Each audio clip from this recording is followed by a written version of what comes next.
Y'all bear with me. I literally feel like a mother with tired talking. So bear with me today. And I feeling a little sleepy. I just being honest. That's the only thing I know how to do. Be honest and be real. That's how I get the goings going. So I jot down a few things for you guys that I wanted to make mention of. The first things first is I want all of us to remember that we are the kings and queens of our kingdom. Okay, we run our atmospheres and we are the king and queens of our mental health, safeguarded at all costs. Okay, comparison is the thief of joy. The strength of your kingdom is from within. That determines how strong your foundation of your kingdom is. Inner person, inner man. Okay, when it came to me, in my series and stuff, sometimes I refer to myself as Cinderella. Okay, I was the queen of my home and my family, and I knew that. I was the queen of my atmosphere. I controlled what go and what don't go in my atmosphere. I was operating as a queen in a Cinderella state of mind, not state of mind. Okay, let's just say Cinderella state. I was operating as a queen that never compared herself to anybody. Because if you look at me back then and even today, I don't have half of the things other people have. But when it comes to Satan's system, my kingdom was stronger than the Queen and King of England. Okay? My inner strength was stronger. Okay? When it comes to me, I don't think physical things matter in comparison to your spirit man. Okay, your spirit man is triumphant over all things. If somebody ever say something to me that I don't like, if someone say a comment about me, let's say physical, that I don't like, if I look at it and I feel like I agree, I'll try my best to change it. If it's something change worthy, like easy peasy 1 2 3, like putting on little couple pounds, which I'm doing, then I will try to make the adjustment and fix that. But that doesn't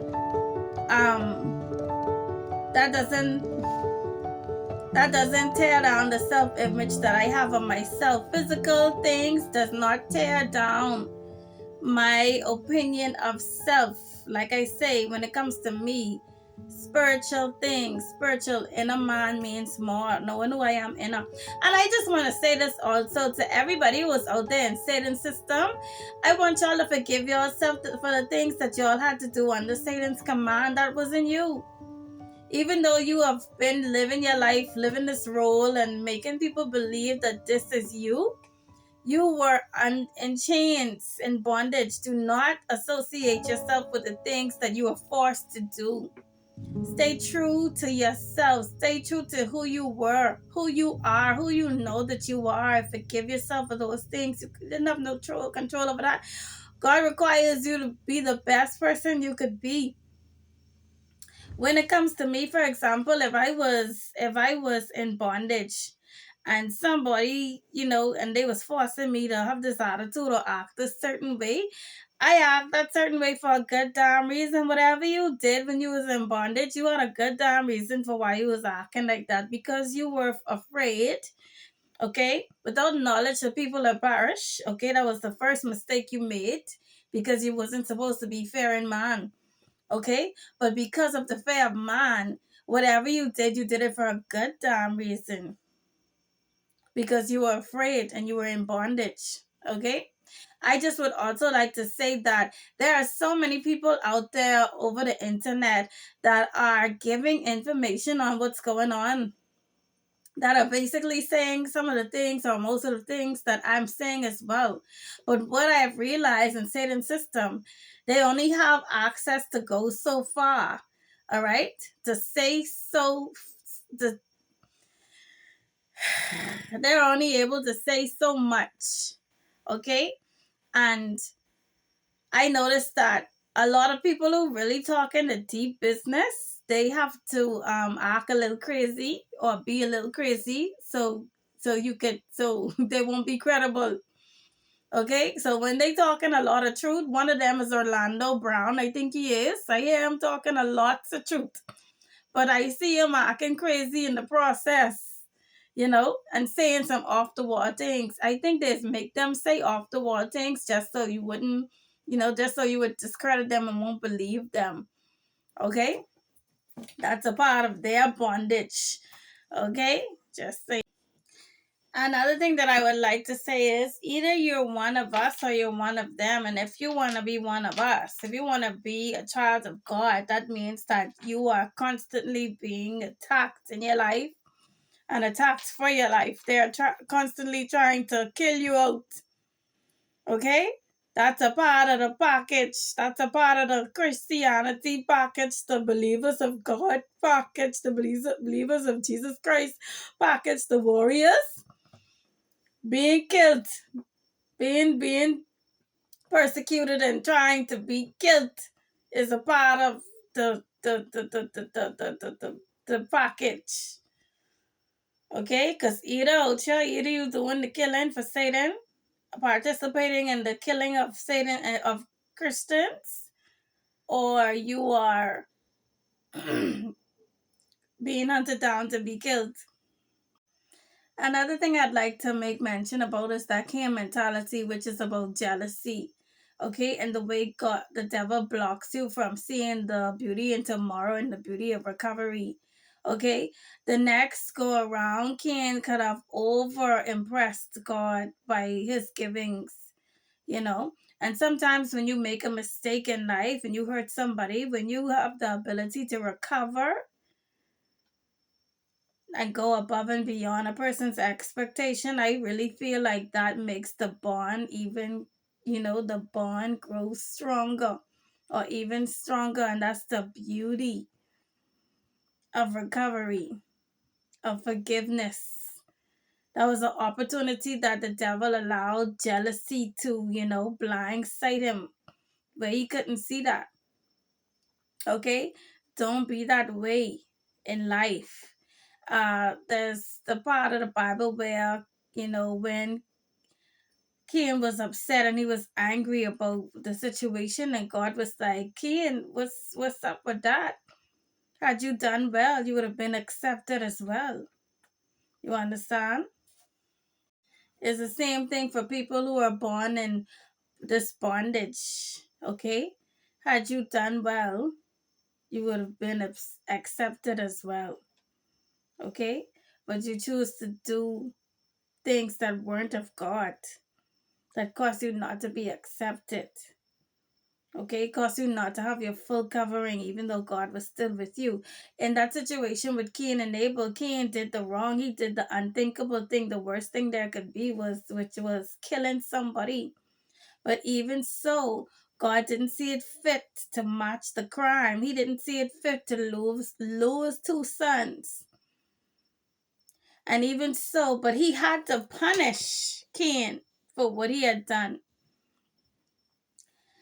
And his punishment, even though he punishment, he protected him. He mocked him and let them know, listen to me, if any man try to take you out sevenfold, 7 lives or something like that will be taken, whatever that situation, they all know how to go read it. Okay?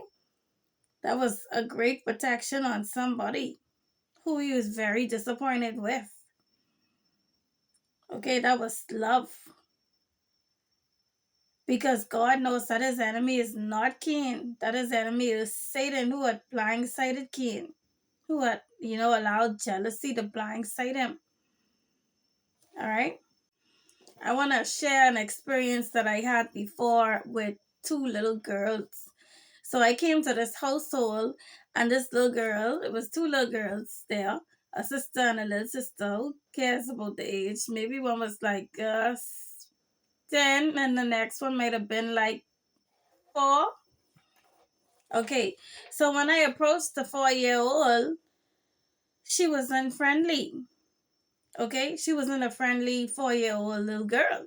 She just wasn't on that run, and she wanted to be to herself, and she was quiet, and she didn't, I tried to play with her and smile with her, and she didn't, reciprocate. that. So fine. So here comes another little girl. Another little girl come by now. And I do the same thing I do with the first little girl. I play with this little girl. And this little girl was very loving. So now I'm all about with this little girl, lifting this little girl up. She's 4'2". She's about 4'2". I all about showing this girl the love and affection that she's showing me in return. Now the first little girl wanna come and she wanna get left up and she want attention. Like, make it make sense in life. Had you presented yourself in a certain way, you would have been received in that way. Okay? And I say that to say is a lot of people who are in bondage, they likes to be jealous that the chosen people only like other chosen people, or they jealous and they want this attention from the chosen people so bad from the free. They want this attention from the free so bad, but they don't present themselves in a loving way. They don't present themselves necessarily in a friendly way. You understand? They come in with that mixed energy, that love hate energy, and it shows. You know why don't you think if you do well, you will be accepted as well? Why do people in bondage feel as if they need to go and manipulate a person's life by bringing them misfortune and cornering them to make it seem like they're that person's savior in order for that person to like them, or in order for them to get into that person's life? What happened to the good old fashioned normal way of meeting people and being kind and genuine to be loved, that normal way? What happened to that?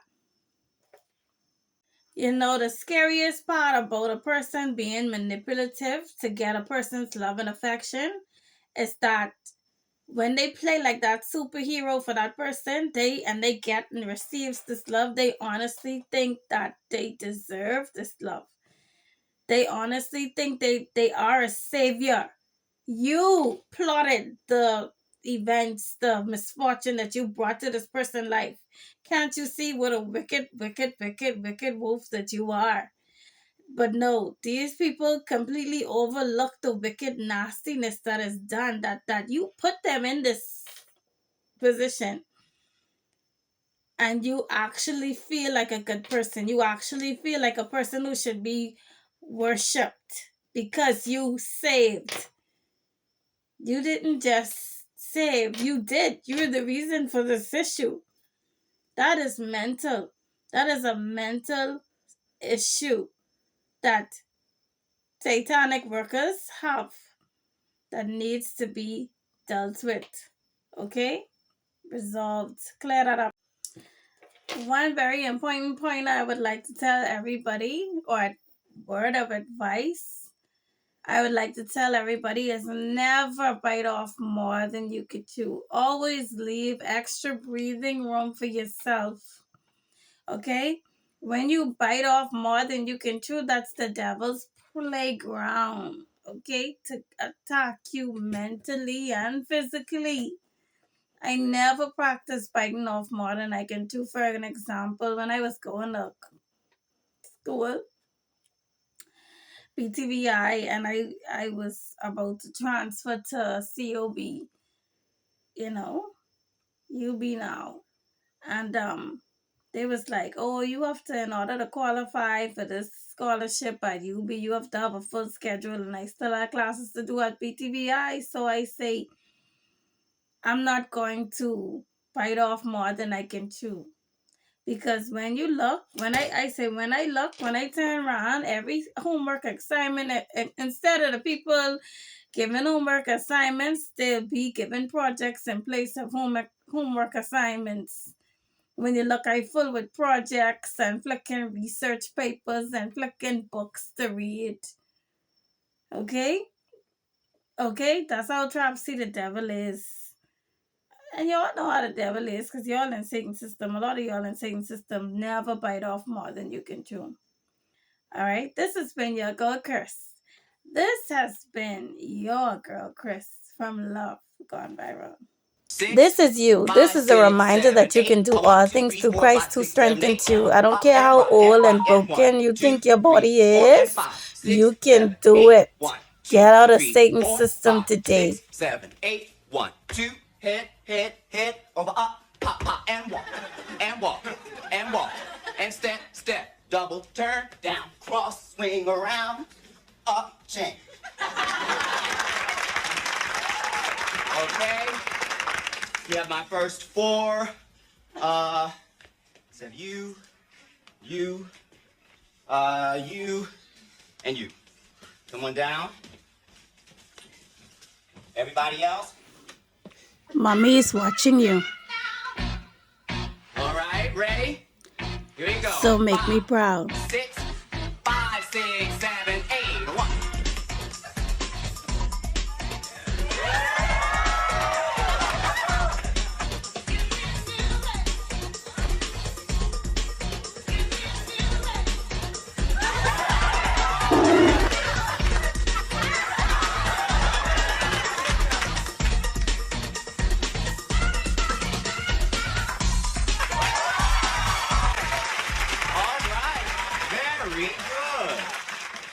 That's right. Show the devil who's boss.